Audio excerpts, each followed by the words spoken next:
Please help me welcome Dr. Carrie Doehring.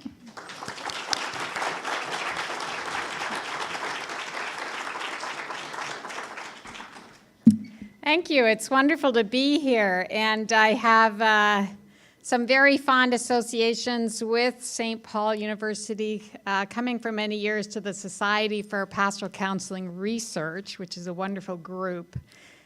So it's really great to be here.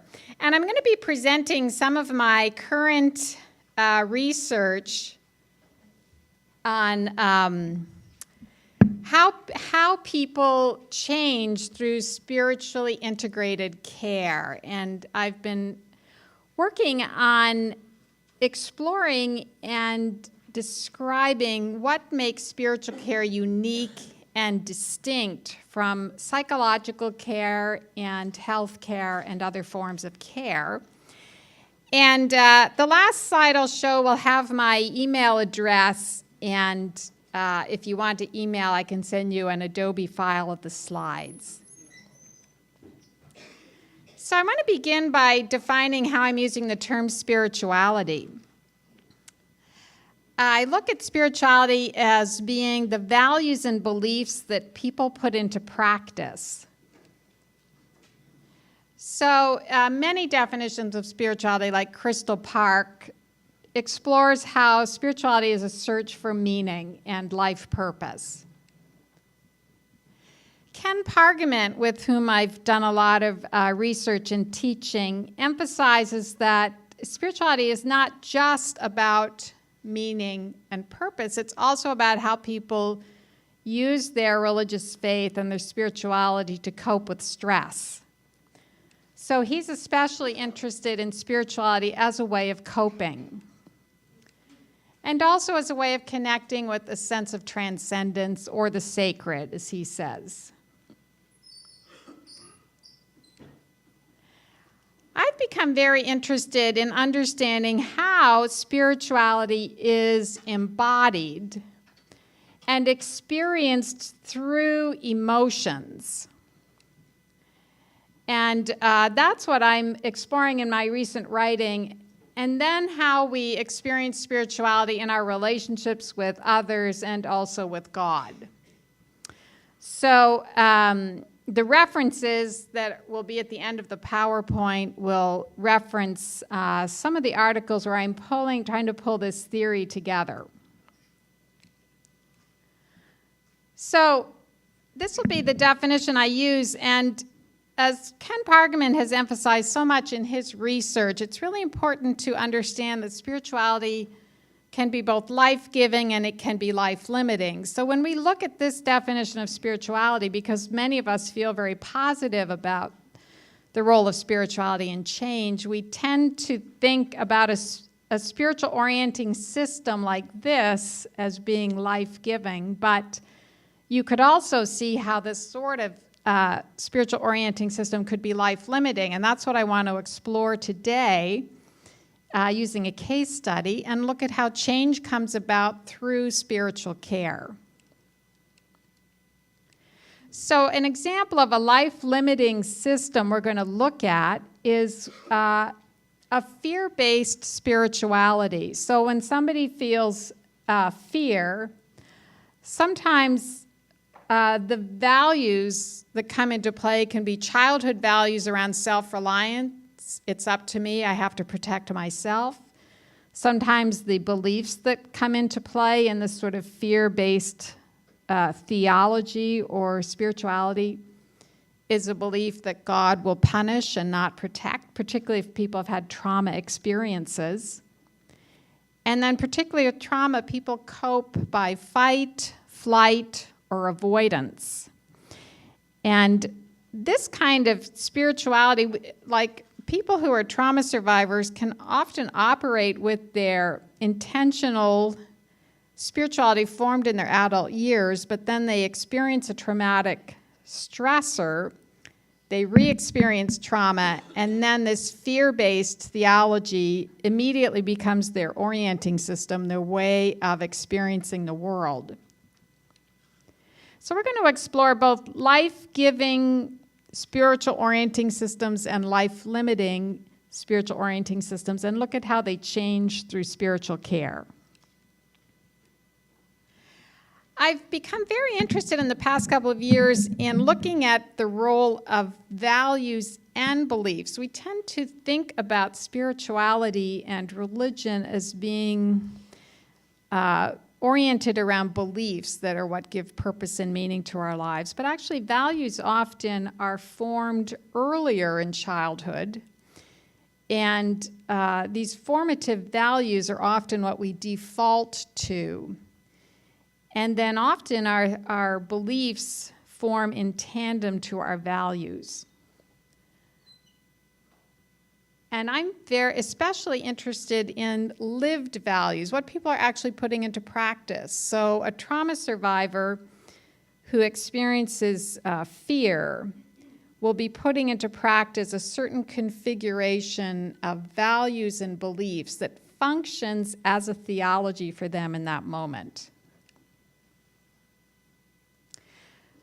And this definition of lived theology, as I call it, is based on a lot of sociological research now on lived religion that's much more interested in not what people say they believe, but how they're actually living out their beliefs. This is a quote from Ann Tavez. She was the president of the American Association of Religion and gave this keynote address in 2010 where she really is looking at values as the core of religious systems.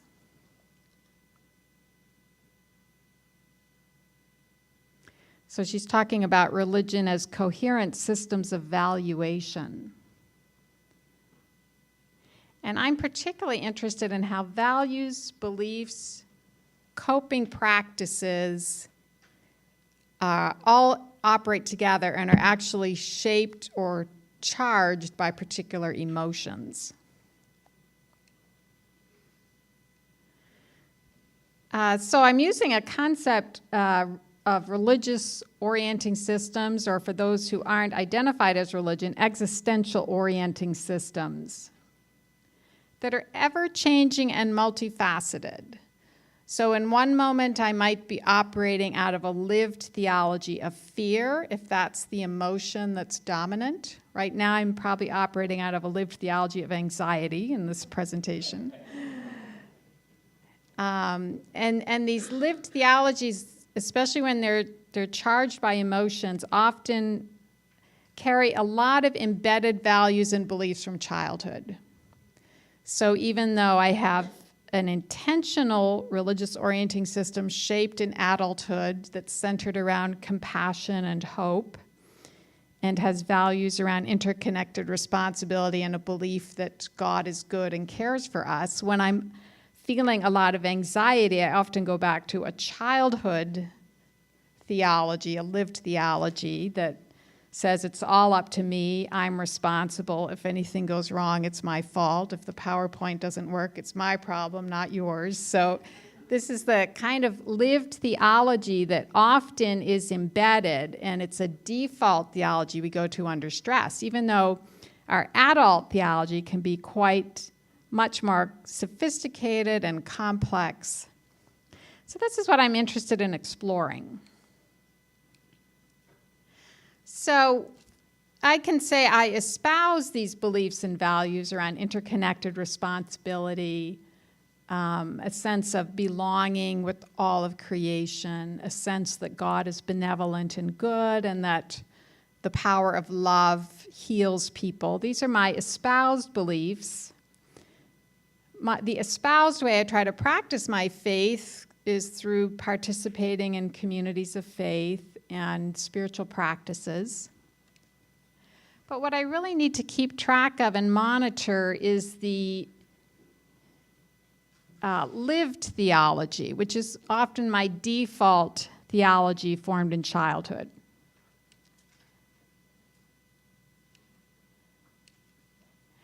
And what I have become aware of in using this theory in thinking about my own life and in teaching I do and work with others is that we never get rid of these embedded theologies formed in childhood. And they're both, some of them are life-giving, some of them are life-limiting. Because under stress, they often become our default theologies. So what we need to learn to do is to recognize when they're dominant, often by paying attention to what's going on in our body and what our primary emotion is. And then we counteract that lived theology. And what I've been doing in my own spiritual care practice and in my teaching is having students practice compassion spiritual practices so that when they experience anxiety or fear, they can use a spiritual practice that helps them experience compassion, and then that brings a different orienting system into being. There's very interesting brain imaging research now where they'll put people into a brain imaging device and show them videos of people suffering. And they study the brain pattern, and they've come to identify one brain pattern, which they call empathic withdrawal, where we identify with the story of suffering and distress. And it overwhelms us, and we feel helpless, and we want to withdraw.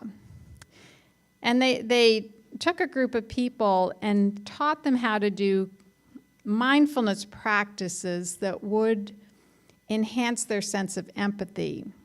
And so they had people practice these compassion practices. They put them back in the brain imaging machine, and they showed them these videos.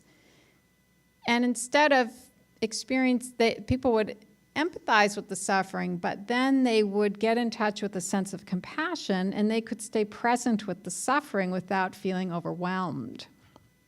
And so I'm using this research in teaching courses now. A course I'm teaching on trauma, where the students have to identify a spiritual practice they can use that will foster compassion.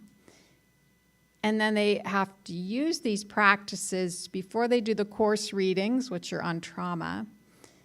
And whenever they become aware of how they're feeling in their body, if they're feeling that sense of empathic withdrawal and distress, then they stop, do their mindfulness or compassion practice, and try to get back into a different kind of spiritual orienting system that's centered around compassion rather than helplessness or distress. It's very interesting research, and this is part of the key to how I'm thinking about why spiritually integrated care is often a different experience of change than psychological or health care, because it's tapping into the power of spirituality to foster compassion, and that's what helps people change. So as you can see in this theory, emotions play a very central role, because our orienting system, which I often think of as sort of a way of looking at the world and experiencing the world, is very much rooted in whatever we're feeling. So if we're feeling fear, then we're going to default to certain values and beliefs and look at the world in a certain way and relate to others in a certain way, and we may then cope by empathically withdrawing. If we can shift and use a spiritual practice to experience compassion or hope or love, then it's going to be like looking at the world in a different way and coping in a different way. So as you can see, the goal of spiritually oriented care, as I'm describing it, is going to be spiritual integration, to be able to recognize when these childhood emotion-based theologies, as I call them, or spiritual orienting systems, are operant for us in the moment, to compassionately accept that that's what our lived experience is, then to use a spiritual practice to shift into a more life-giving spiritual orienting system. A lot of my theory uses the research of Ken Pargament and his colleagues, and one of my favorite articles of his, which I have in the reference, is an article he co-authored in the Handbook on Post-Traumatic Growth. And what I love about this article is it really, to me, summarizes a lot of his research on how religion helps people cope with stress. And he identifies 4 markers for spiritual integration. And I think what's so interesting about these markers, as you'll see when I explore them, is that they're both markers, I think, of psychological coping, but also spiritual coping. And I think there's ways of thinking about these markers psychologically and also theologically. So the first one is our spiritual practices, our way of being oriented to the world connects us with goodness and a sense of justice. What Pargament has found in a lot of his research on religious, on negative religious coping and positive religious coping is that when people experience God as punitive or absent, that's a really primary marker of spiritual disintegration. And it's actually a very common belief, I think. It's a very common way children think about suffering. I think many children are raised with a moral theology that when they do something, when suffering happens, it's because they've done something wrong and they're being punished for that. So it's a default theology that many people go to.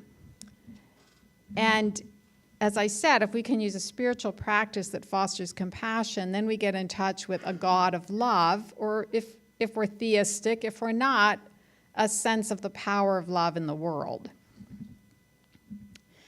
The second marker is that our understanding of suffering is complex. It's complex enough to, as I say, to bear the weight of our suffering.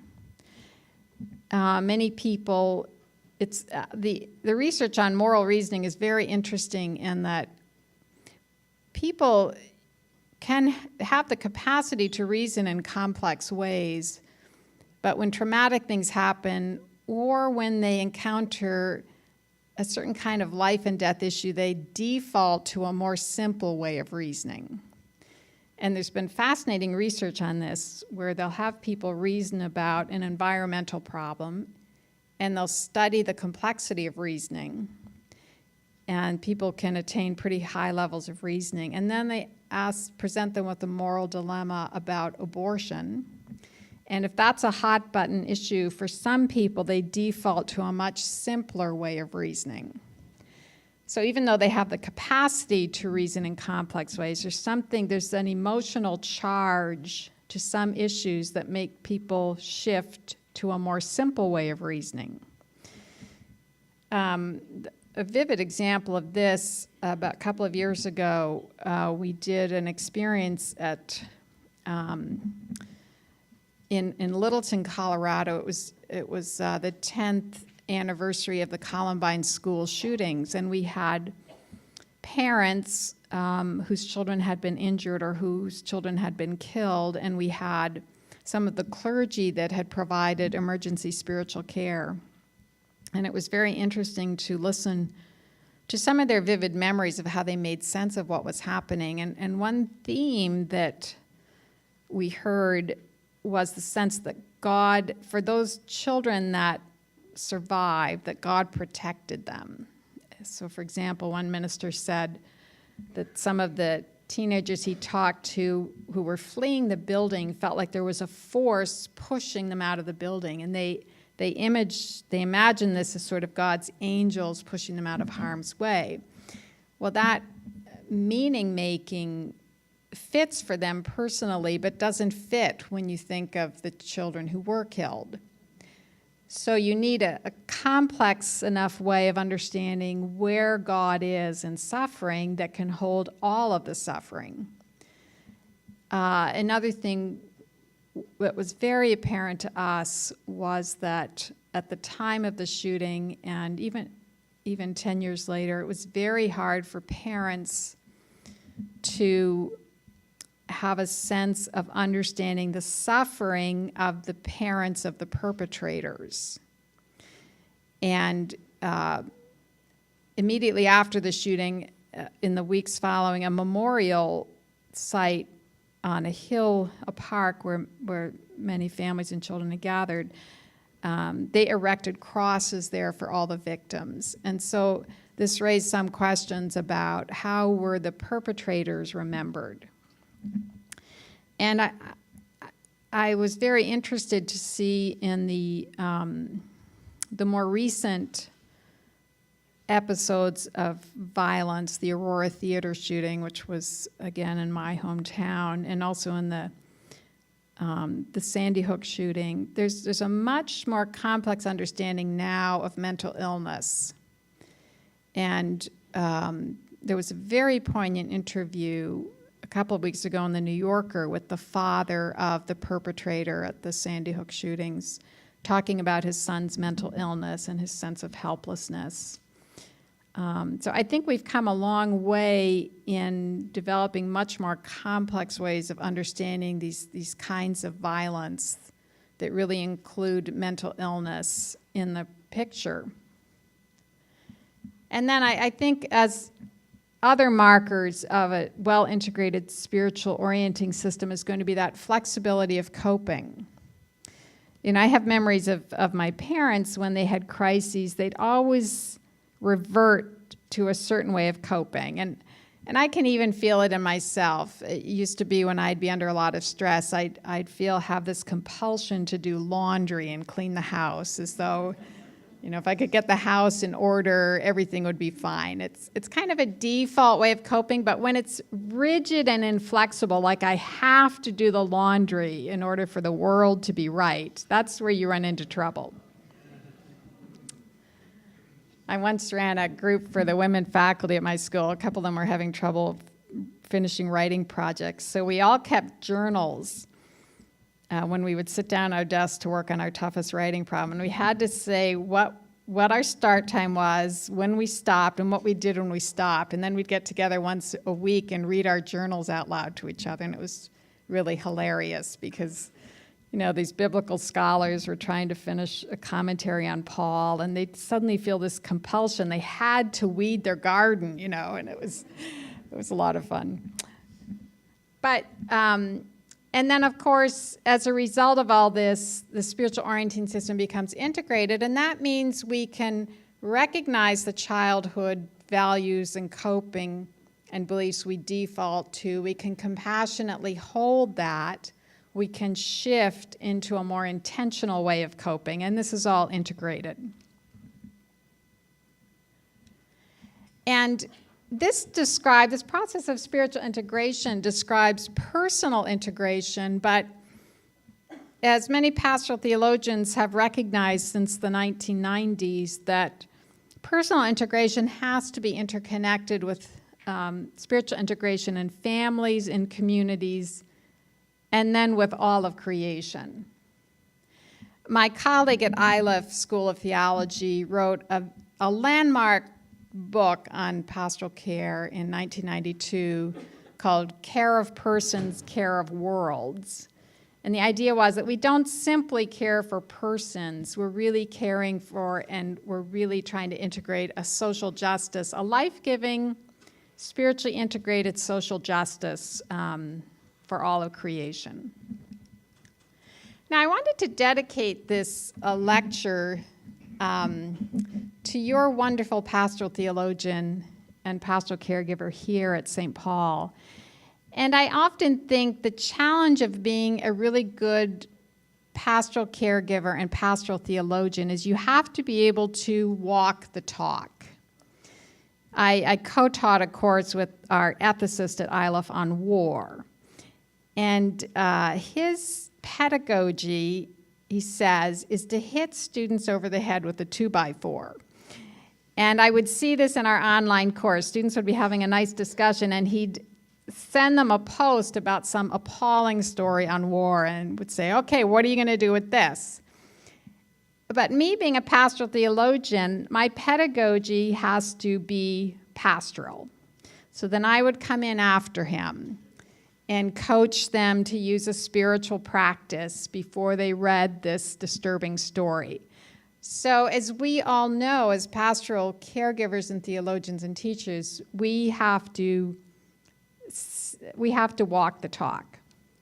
And I liken this to being a musician who performs in ensembles. We know how to give pastoral care. We know how to teach pastoral care. Many of us are writing pastoral theologies, and then we also enjoy pastoral care. I've been in therapy, I think, all of my life, and so I use pastoral care as a source for my own self-care. And so my sense of your pastoral theologian here is that he did integrate these different kinds of knowledge. And certainly in my work with the pastoral theology faculty here, particularly in the Society for Pastoral Counseling Research, there is this wonderful kind of integration here at St. Paul. So how do people change through spiritual care now that we've laid out some definitions? I think there are 3 key ingredients that help people change. And the first is a radical respect for our care seekers' spiritual orienting system. So this is a respect that each person has their own contextual and narrative truth. And that becomes the relational foundation for caregiving. So one way that people like Emmanuel Levinas talk about this is the sense of otherness, that the care seeker there's this mystery of alterity, the mystery of their otherness, that there are irreducible differences between us. This gets us into how we compare our religious faith or our existential spiritual orienting system with others. And what I advocate is a comparative method of searching for difference and searching for the mystery or the otherness of each person's religious faith. And we need this hermeneutic of searching because of the Christian bias that has been so dominant throughout the history of Christianity and certainly in colonialization and missionary efforts, where Christians tend to see all other religions in terms of their own religion.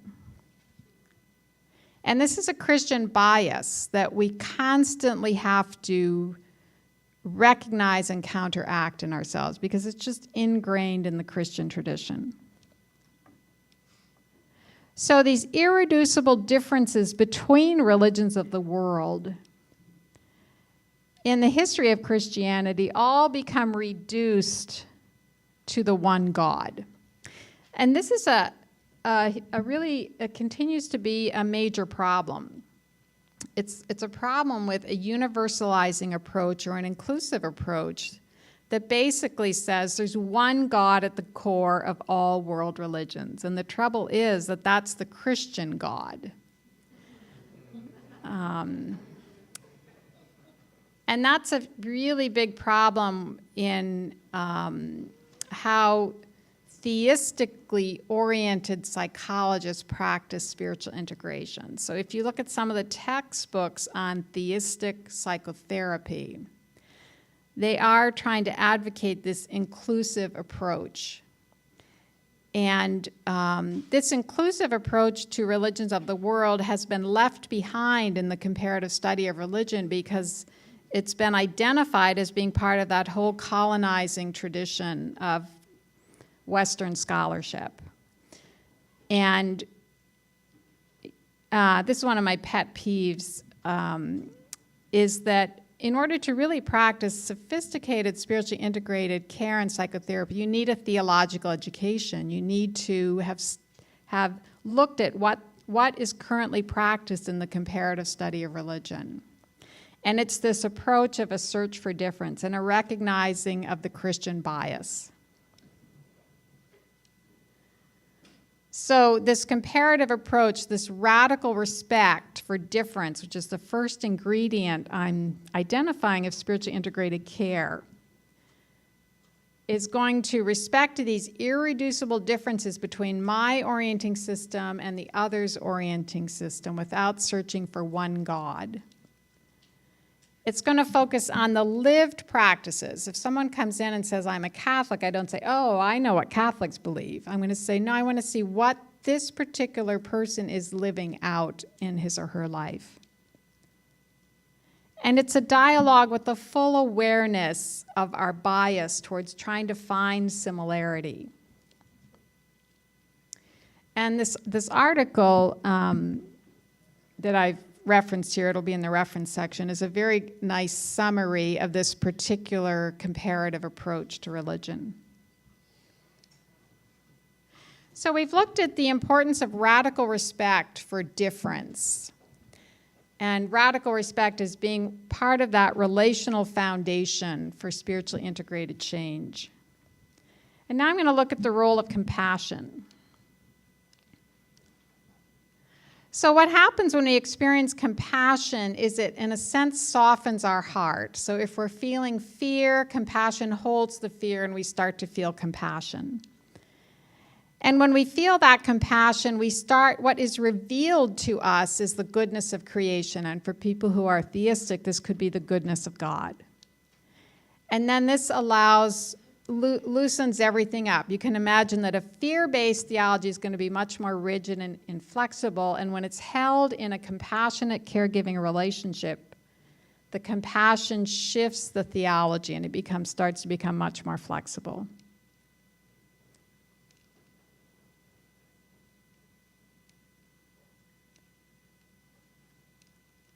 So now I'm going to use some clips from a movie that really illustrates the role of compassion as part of that relational foundation for caregiving.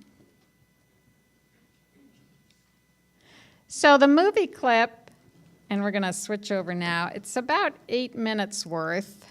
And what I've done here is that I've taken scenes from the film The Barbarian Invasions, a Quebecois film. And it's right there.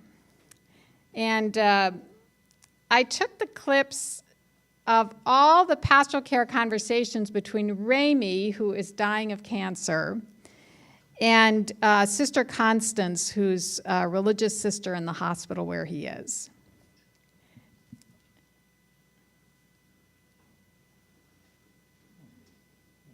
We're hoping we can get it up here. Oh, do we need to? Well, we minimized the other one. I think it says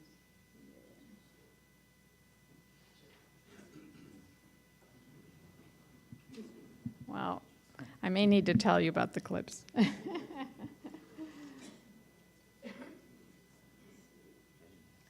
you want to try going to the whole screen? Maybe. Oh. That's weird. Well, maybe while my friend here is working on it, I'll tell you about the film. So in this film, Remy's in the hospital, and the very first encounter he has with Sister Constance, she's giving communion. And so she comes up to Remy to give him communion and addresses him by the wrong name. And he says, that's not his name. And then he introduces himself, and Remy's wife introduces herself. And Sister Constance says to Remy's wife, you must be having a really hard time. You know, your husband is in the hospital. And she has a very sharp rejoinder.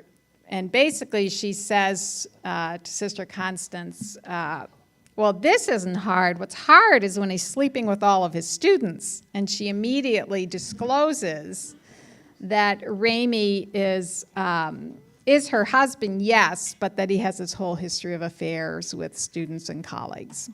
So that's their first encounter.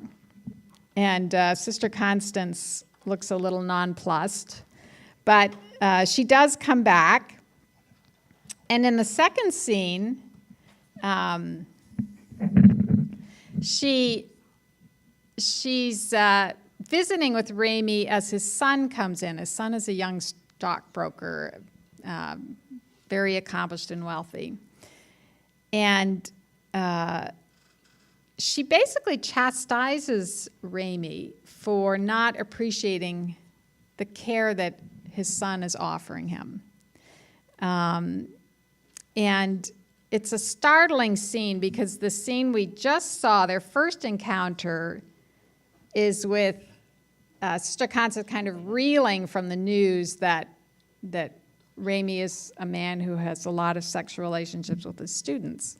And then in the very next scene, she is scolding him for not appreciating what his son is doing for him. Okay.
Bonne journée.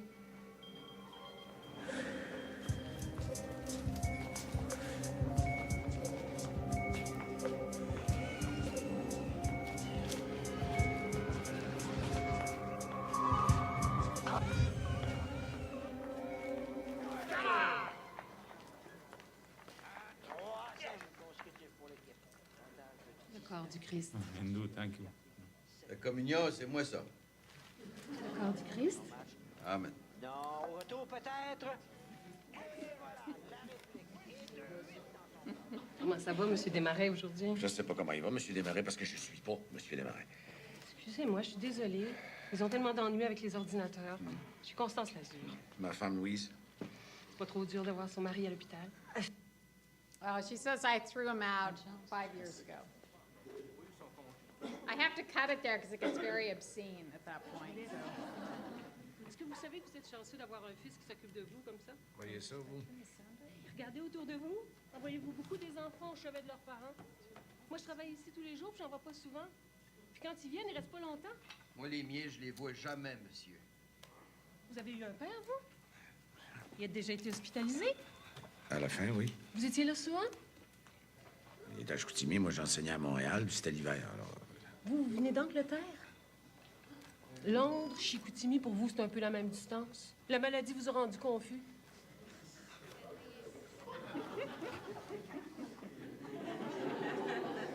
OK. Vous dites ça parce qu'on vit dans une époque horrible. Ah, pas spécialement horrible. Non, non, pas du tout. Contrairement à ce que les gens pensent, le 20e siècle n'a pas été particulièrement sanguinaire.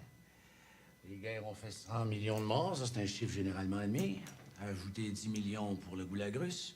Les camps chinois, on ne saura probablement jamais, mais disons 20 millions. Ben, ça nous fait 130, 135 millions de morts. C'est pas très impressionnant. Si on pense pense qu'au 16e siècle, les Espagnols et les Portugais ont réussi, sans chambre à gaz ni bombe, à faire disparaître 150 millions d'Indiens d'Amérique latine. C'est du travail, ça, ma sœur. 150 millions de personnes à la hache. Vous me direz qu'ils avaient l'appui de votre Église, mais c'est quand même du beau travail. À tel point, d'ailleurs, qu'en Amérique du Nord, les Hollandais, les Anglais, les Français, éventuellement les Américains, se sont sentis inspirés et ils en ont égorgé 50 millions à leur tour. 200 millions de morts au total. Le plus grand massacre de l'histoire de l'humanité, ça s'est passé ici, là, autour de nous. Hein? Et pas le moindre petit musée de l'Holocauste. L'histoire de l'humanité, ma sœur, une histoire d'horreur. Now, one thing I'll say about Ramey is he teaches history at a college, and so he writes about and he teaches about the Holocaust. It's a kind of what's called a protest theodicy. So he's very, very articulate in being angry about this kind of suffering. So he's angry about his own death, but he can't express it directly to her. So instead, he gives her these lectures on the suffering of humanity.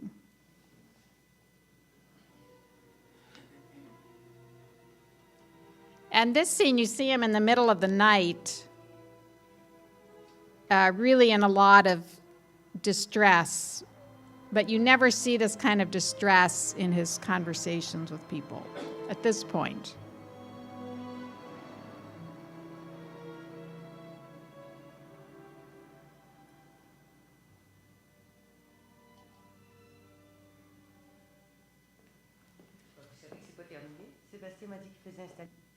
Now, what's happened here is that his son has bribed the hospital administration to open a whole separate floor of the hospital and outfit it as this luxurious suite and party room. So now Sister Constance is coming in to see it for the first time, and you'll see some of Ramey's friends start to arrive, his former lovers, that his son has called in. Bonjour, ma sœur. Bonjour, ma soeur. Eh bien, dites donc, vous êtes un ami du premier ministre ou vous allez jouer pour les Canadiens de Montréal? Il a un fils qui s'occupe de lui. Je sais, il est trop bête pour lui dire seulement merci. Oh, comprenez-moi bien, ma sœur. Mon fils est un capitaliste ambitieux et puritain, moi qui toute ma vie a été un socialiste voluptueux. Voluptueux est un terme nettement insuffisant, ma sœur. Libidineux, Débauché. bestial, Lascif. pervers. Comment ça va, mon gros concupiscent? Mieux! Laisse-moi t'embrasser, vipère lubrique. T'es rentré quand, toi? Hier, Et l'Alaska? belle et froide, comme moi. Oh, vous voyez, ma sœur, mon exquise belle-fille, mon héroïque femme et les deux plus charmantes de mes maîtresses. Je peux mourir en paix. Vous allez brûler dans les flammes de l'enfer. Et je ne serai pas seul. Je ne sais pas pour ces deux-là. Mais connaissant les turpitudes passées de ces deux-ci, je puis vous assurer qu'elles vont venir crier avec moi. Et je ne changerai pas de place avec vous, ma sœur. Condamnée. It also gets very lewd at that point. This is a very interesting scene. The woman in the scene is Ramey's daughter-in-law, and she works for Sotheby's of London. And she's been asked by the auction Je firm suis pas une spécialiste. Vous savez, to come and look at ici, religious autrefois, art. tout le monde était catholique, comme en Espagne ou en Irlande. Et à un moment très précis, en fait, pendant l'année 1966, les églises se sont brusquement vidées en quelques mois. C'est un phénomène très étrange que personne n'a jamais expliqué. Alors maintenant, on ne sait plus quoi faire avec ça. Les autorités voudraient savoir si quelque chose a une valeur quelconque. Une valeur marchande. Oui.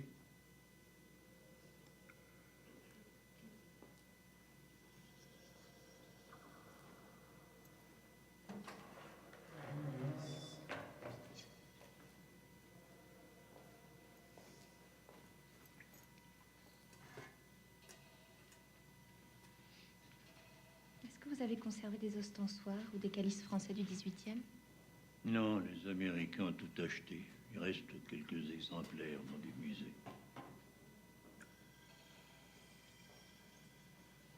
sais, tout ça a certainement une grande valeur pour les gens d'ici sur le plan de la mémoire collective. Mais est-ce qu'il y a des choses qu'on pourrait vendre? Sur le marché international? Oui. Honnêtement, je vois pas très bien.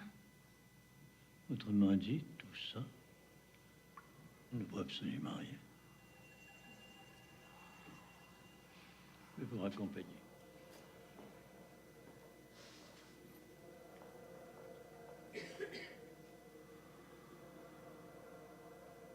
Que votre pilou soit resté assis sur son cul dans son Vatican doré pendant qu'on amenait Primo Levi à Auschwitz. C'est pas dommage, ça. C'est pas regrettable, ça. C'est abject. C'est immonde.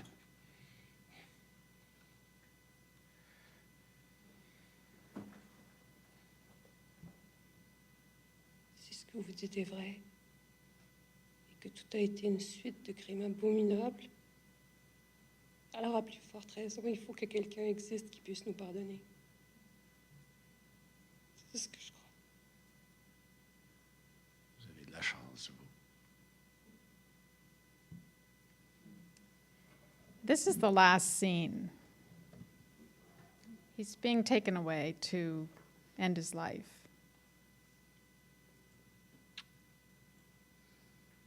Acceptez le mystère. Si vous acceptez le mystère, vous êtes sauvés.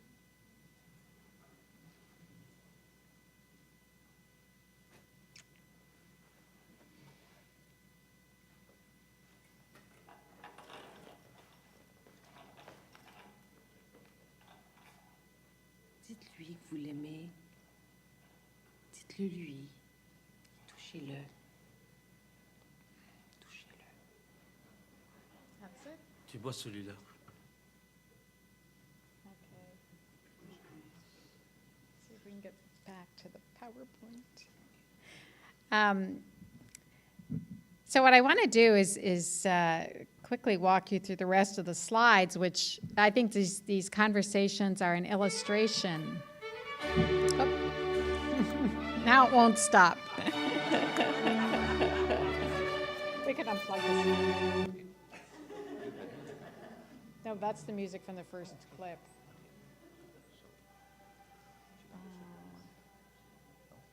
Well, we need to turn the sound off. I know, let's just mute it.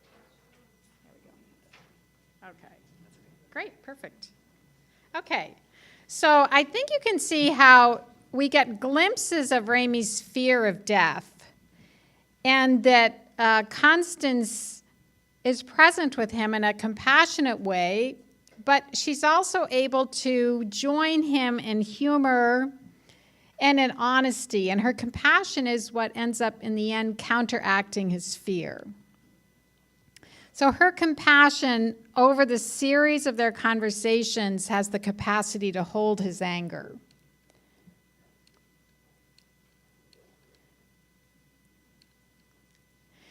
And what happens then to Ramey is he starts to go below the anger and the fear to what's underlying. And what is underlying this fear and anger is shame. Because this is what Ramey's spiritual orienting system has looked like over the years. What the values you see is a lot of intellectual skepticism. You see this a lot in his interactions with his colleagues and his friends. A cynical humor, sensual pleasure. He talks about enjoying women, wine, and travel. His beliefs, he rejects his Catholic childhood religion. And you saw that one clip of the priest with these religious artifacts, and there's this sense that at some point in the Quiet Revolution of Quebec, you know, a whole population, especially these Jesuit-educated intellectuals, rejected their childhood religion. That he's proclaiming a justice for victims, this Holocaust theology, and he identifies himself as a victim when actually his use of alcohol and his sexual relationships with colleagues and students makes him more of the sinner rather than the sinned against. But this is what he can't really acknowledge And the compassion that he experiences with Sister Constance starts to bring up to the surface this underlying shame. And at some level, they go through a process that I'm calling theological reflexivity. It's this reconstruction of meaning. And this is how I define this process. The caregivers and care seekers collaboratively identify the emotions that are triggering and energizing the care seeker's spiritual orienting system. So for Ramy, it was fear and anger. They explore the emotional and narrative logic that dynamically connects particular beliefs, values, and habitual ways of coping. And Ramy, interestingly enough, does some of this work with a young woman hired by his son to give him heroin. She's a heroin addict.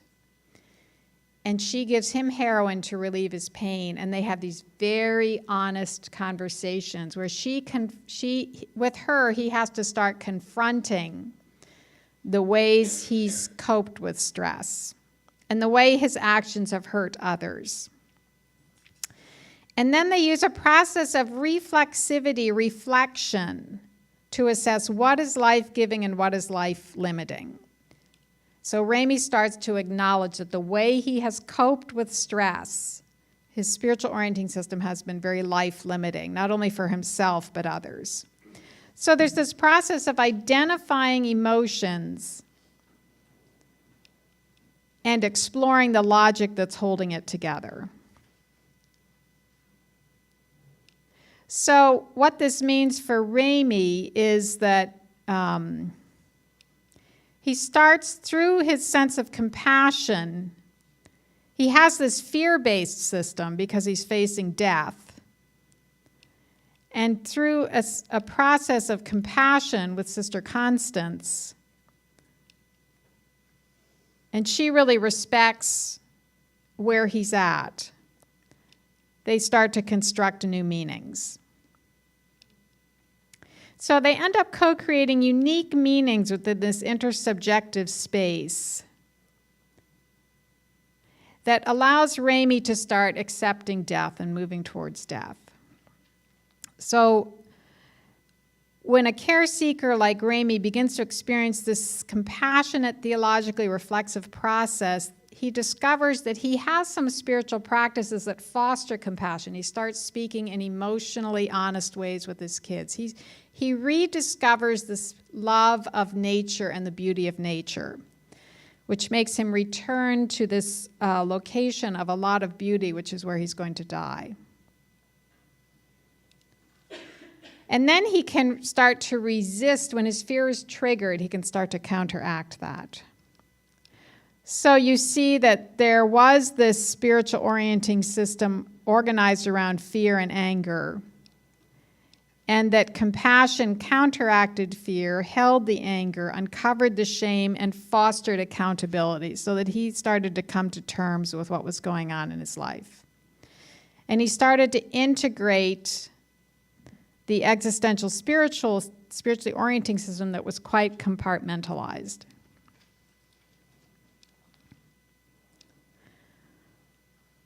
So that's the process that he starts going through in co-constructing meanings with Sister Constance.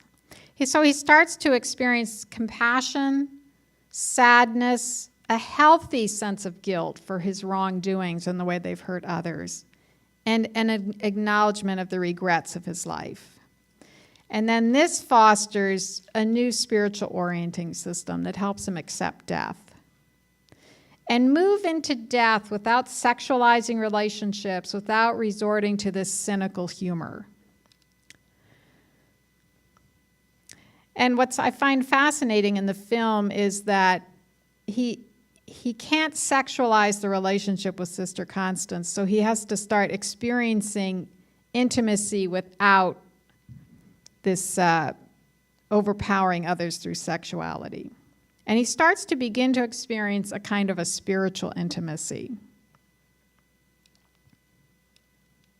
So instead of that fear and anger which triggered the childhood punitive theology that's still there in spite of his Jesuit education, or maybe because of it, I don't know. Then he experiences compassion And compassion brings into being this new existential, compassion-based approach to death.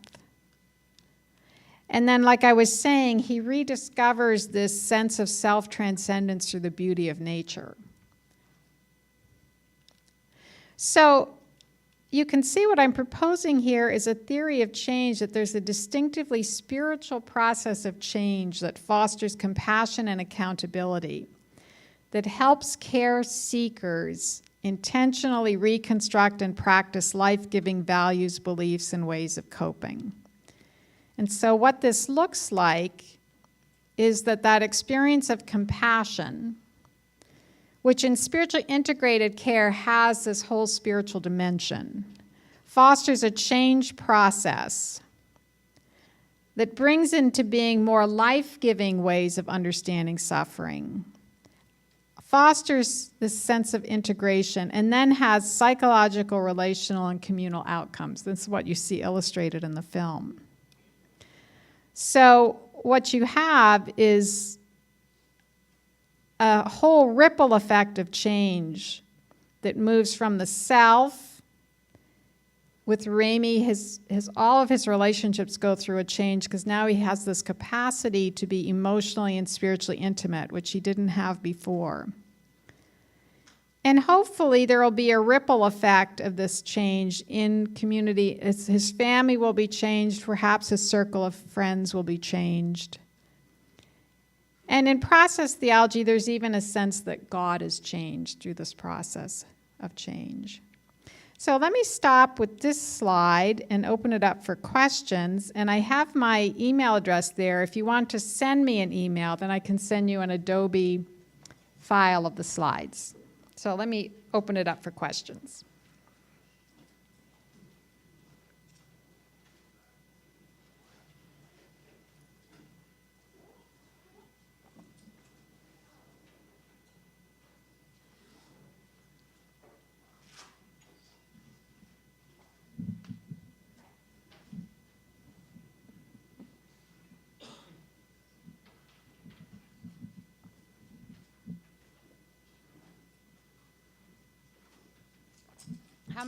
How many folks remember the film? It came out about over 10 years ago. Yeah, it's a wonderful film. I've used it a number of times as a case study. It's very hard to find films that feature chaplains. Yes? I'm just wondering, I mean, this was essentially sort of a, Christian context at a certain level, but I'm wondering, what do you think the differences would be, say, in the Aboriginal culture or in the Islamic culture? Yeah. Or perhaps the Jewish culture of doing this kind of process? Have you been thinking about that? Yes. Or what do you think about that? Well, I actually started to formulate this theory as a result of interviewing Vietnam veterans who use Buddhist practices to understand their war trauma. And what was very striking in their stories was that many of them suffered for many years with traumatic memories and a lot of moral distress over their role in the Vietnam War. And when they started to use Buddhist practices, it was that experience of self-compassion that they experienced in a very profound way through meditation, that then started to shift this trauma-based moral distress, and they could start to understand their suffering in much more complicated ways. So my formulation of this particular theory really took shape when I analyzed these interviews of these Vietnam veterans who use compassion-based mindfulness practices.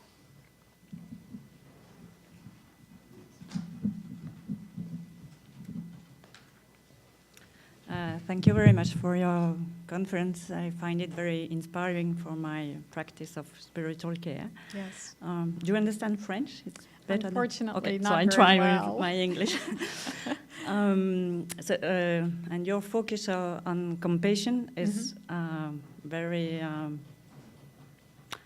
éclairant, very enlightening for me, and very interesting. But I wonder why would you say this is specifically a spiritual practice?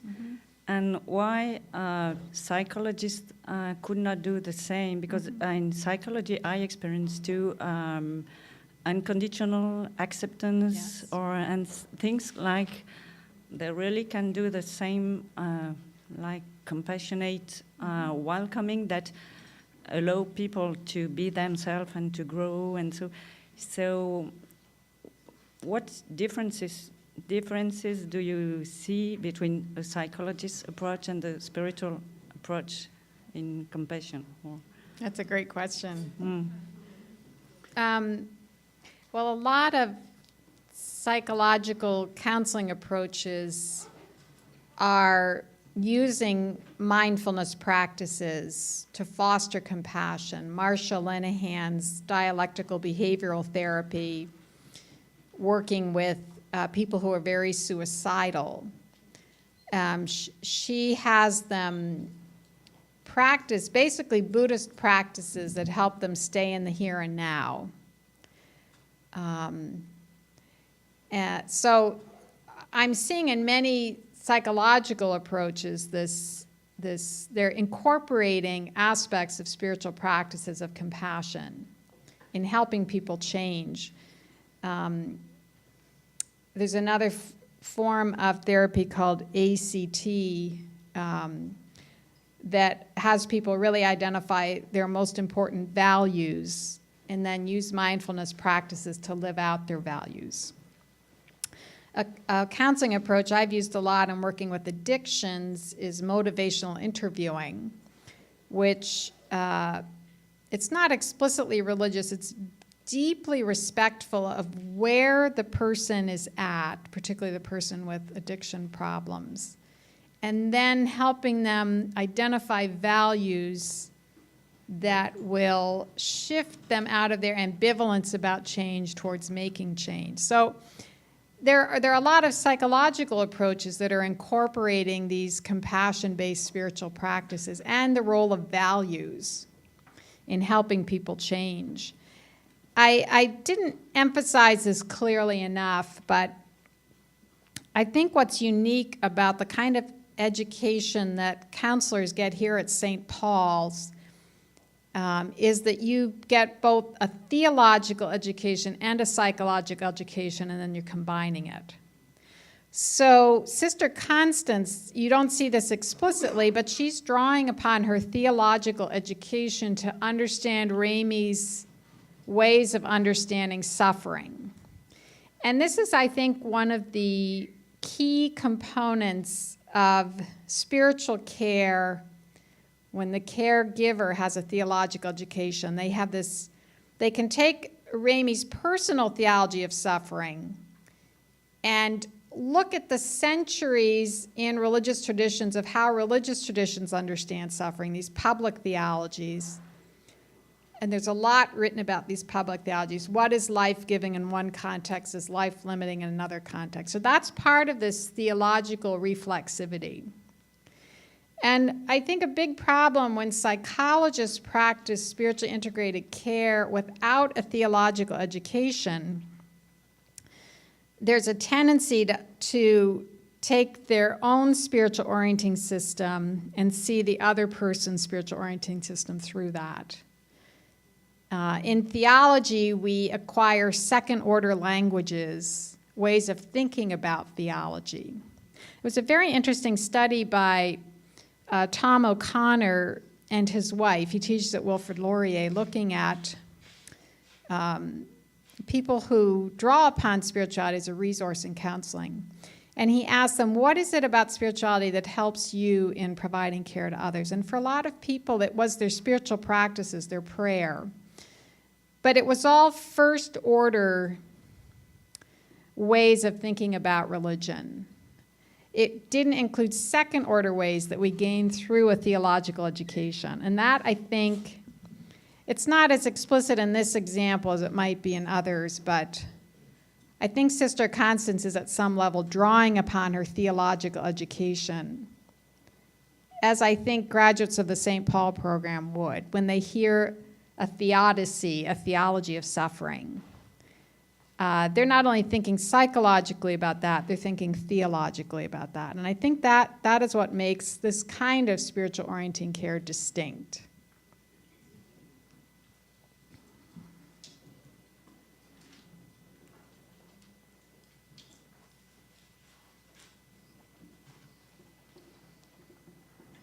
Any other questions?